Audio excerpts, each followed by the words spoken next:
Las calzadas romanas son conocidas por todos, aunque su verdadera funcionalidad y aspecto se prestan a confusión. Entre las actuales provincias de Burgos y Soria, muy cerca de la ciudad romana de Clunia, gracias a las indicaciones del ingeniero Isaac Moreno, hemos podido visitar una calzada romana fosilizada. Se ha practicado un corte en una sección y puede verse bien su estructura y composición. Las vías romanas eran verdaderas carreteras, en todo el sentido de la palabra. Tenían pendientes pequeñas para que las cargas pudieran transportarse, tenían una buena capacidad portante, con un buen paquete de firmes, de forma que permitían tanto transportes pesados como transportes ligeros a buena velocidad. Pero yo estoy seguro que cualquier persona que esté viendo ahora mismo el programa asocia calzada romana a una calzada de grandes piedras, grandes losas de piedra, irregular, y uno piensa que sería, pues, si fuera así, muy incómodo el mover carros. Lo que ocurre es que tradicionalmente durante muchos años se había extrapolado el arquetipo de la vía apia, que todos conocen, que son con grandes losas, a todas las carreteras que comunicaban las ciudades romanas. Y la vía apia realmente es una calle de la ciudad de Roma que sale con tratamiento urbano durante muchos kilómetros, porque hay un gran complejo monumental que son las tumbas a un lado y a otro del camino. Pero las carreteras romanas no son así, son muy diferentes.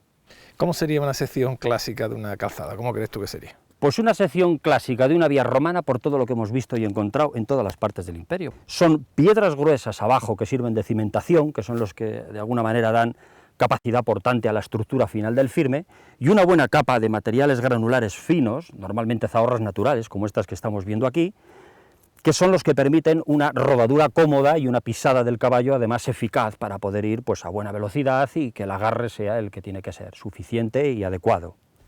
Es decir, allí no se verían las piedras, se vería la base, la zahorra, y se rodaría sobre zahorra, mucho más cómodo, lógicamente, para un carro. Una vía romana era como un camino moderno de zahorras naturales, de gravillas finas con arcilla, en forma de trapecio, es decir, que prácticamente era un camino moderno, que es como realmente se podía construir. Este caso, como otros muchos, es muy significativo, porque además de verse muy bien toda la cimentación de piedra gruesa, en esta sección, en este corte transversal, se ve luego una capa de unos 30 centímetros de zahorras naturales con cantos rodados, de orígenes variados, sobre todo cuarcíticos, también calizos, que no son propias de este terreno. ¿Qué administración, qué Estado pudo hacer esto durante kilómetros, esta loma que estamos viendo fosilizada, que realmente es una vía romana, entre Roma y el siglo XIX, que se hacen las primeras carreteras, que además esta no es una de ellas, porque está fosilizada y llena de bosque, pues solamente Roma, nadie tenía esa potencia para hacer esto. Las fuentes clásicas llegan a decir que recorría la posta imperial, el correo, digamos, estatal en ese momento, distancias equivalentes hoy en día a 150 a 200 kilómetros en un solo día. Y vamos a darle una jornada de 8 o 10 horas, tampoco estaba 24 horas. Es decir, las carreteras eran magníficas, los carros también, y la posibilidad de cambiar el caballo, que era el que realmente sufría porque le iba en un carro cómodamente, pues existía.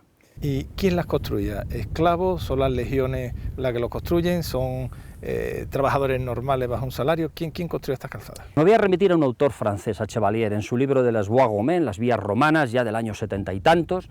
Él se documenta y consulta muchos documentos clásicos donde se habla de la construcción de vías romanas, 100 y pico documentos. De los 100 y pico documentos él dice que solamente 4 o 5 hablan de la intervención de una legión determinada o de una rama del ejército en la construcción de la vía romana, y ni siquiera que las construyan físicamente, sino que intervienen, igual como cuerpo administrativo, contractual.